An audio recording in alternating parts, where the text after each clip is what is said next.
नमस्कार, Bihar in shorts देख रहे हैं आप। मैं हूं आपके साथ अनिकेत कुमार। जिस तरीके से बिहार में एनडीए में जो नेता हैं एनडीए के आपस में ही बयानबाजियां कर रहे हैं, तमाम मुद्दों को लेकर के आमने सामने होते हैं। जैसे कुछ दिनों पहले ही जीतन राम मांझी ने राम को लेकर बयान दिया था, जिसमें उन्होंने साफ तौर पर कहा था कि राम काल्पनिक है, वो राम को नहीं मानते हैं। जिसको लेकर बिहार बीजेपी के तमाम नेताओं ने उन पर हमला बोला था, बातों से हमला किया था और कहा था कि जीतन राम मांझी को उम्र का तकाजा हो गया है, जिसकी वजह से कुछ भी बयान देते हैं, उल जलूल कहते रहते हैं। ऐसे में जब आज हमने मंत्री संतोष सुमन से सवाल किया कि क्या बिहार में एनडीए में एकता नहीं है, आपस में ही बयानबाजियां हो रही है राम को लेकर, जिस तरीके से जीतन राम मांझी ने बयान दिया था, तो तमाम बातें वो कह रहे हैं संतोष सुमन। उन्होंने साफ तौर पे राम को लेकर के भी बातें कही हैं, बिहार एनडीए की एकता को लेकर की भी बातें कही। जरा सुनिए क्या कुछ कह रहे हैं वो।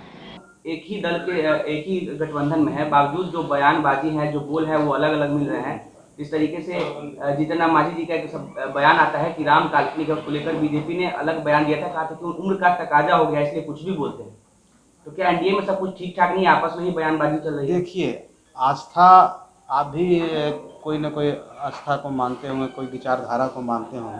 हर व्यक्ति का व्यक्तिगत अपना विचार होता है।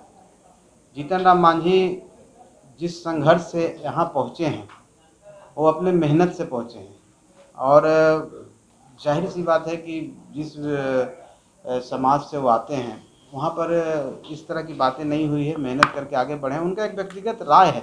उन्होंने कभी नहीं कहा है कि राम जी नहीं हैं, चाहे राम जी काल्पनिक बताया उन्होंने कहा है कि जो महाभारत रामायण में जो बातें लिखी हुई है, जो आदर्श की बातें लिखी हुई है, मर्यादा पुरुषोत्तम की जो बात लिखी, उस चीज़ को लोगों को फॉलो करना चाहिए।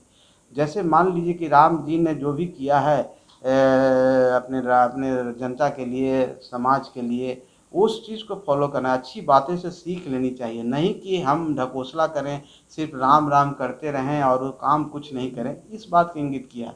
और दूसरी बात है कि गठबंधन की जहाँ तक बात कर रहे हैं, व्यक्ति का अपना व्यक्तिगत राय हो सकता है, किसी का अपनी राय हो सकती है, उससे गठबंधन पर कोई फर्क नहीं पड़ता है। एनडीए गठबंधन अटूट है और एनडीए गठबंधन एक कॉमन मिनिमम प्रोग्राम, 4 पार्टियों का मिश्रित एक साझा सरकार है। और सबकी अपनी अपनी आइडियोलॉजी पर चुन के आते हैं। हम की अपनी आइडियोलॉजी है, भारतीय जनता पार्टी की अपनी आइडियोलॉजी है। उन्होंने अपने चुनाव में उनके अलग घोषणा पत्र में अलग वादे किए हैं और सबका मिश्रित होता है, कहीं न कहीं कॉन्फ्लिक्ट होता है। लेकिन इसका मतलब नहीं है कि एनडीए में कोई फूट है। बयानबाजियां तो आपस में ही चल रही है। बयानबाजियाँ, जब हम बोले ना कि सब पार्टियां अपनी अपनी आइडियोलॉजी पर चलाते हैं, थोड़ी बहुत बयानबाजियाँ होती है, लेकिन कहीं पर कोई दिक्कत नहीं है। अपना व्यक्तिगत व्यू हो सकता है, हर व्यक्ति का व्यक्तिगत व्यू आपका भी हो सकता है। आप राम को मानते हैं, कोई अल्लाह को मानता है, तो कोई ईश्वर की बात करता है, कोई क्रिश्चियन लोग हैं, कुछ सब तरह की अपनी बात है, लेकिन सब एक जगह ही। तो बिहार और यही भारत का तो है संप्रभुता और सब धर्मनिरपेक्षता ही तो हमारी खूबी है। इसी खूबी में हम लोग काम करते हैं। तो आपने बिहार सरकार के मंत्री संतोष सुमन को सुना, जिन्होंने साफ तौर पे जीतन राम मांझी को बचाव करते हुए, उनका पक्ष लेते हुए और तमाम बातें कही है कि उन्होंने राम को मानने की बातें नहीं की थी। वो कह रहे थे कि उसमें जो कहानियां बनाई गई, जो तमाम जो बातें हैं वो काल्पनिक है, तमाम वो बातें कहीं ना कहीं बचाव कर रहे थे। और ऐसे में उन्होंने कहा है कि बिहार बीजेपी ने जैसे हमला किया है, तो कहीं ना कहीं कॉन्फ्लिक्ट का मामला थोड़ा सा हो जाता है।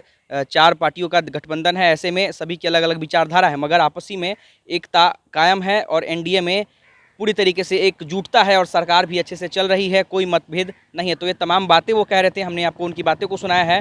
आप हमारे साथ जुड़े रहें, हम तमाम अपडेट आपको देते रहेंगे। हमारे चैनल को सब्सक्राइब कर ले, फेसबुक पेज को लाइक कर दे, इस वीडियो को ज़्यादा से ज़्यादा शेयर करें। धन्यवाद।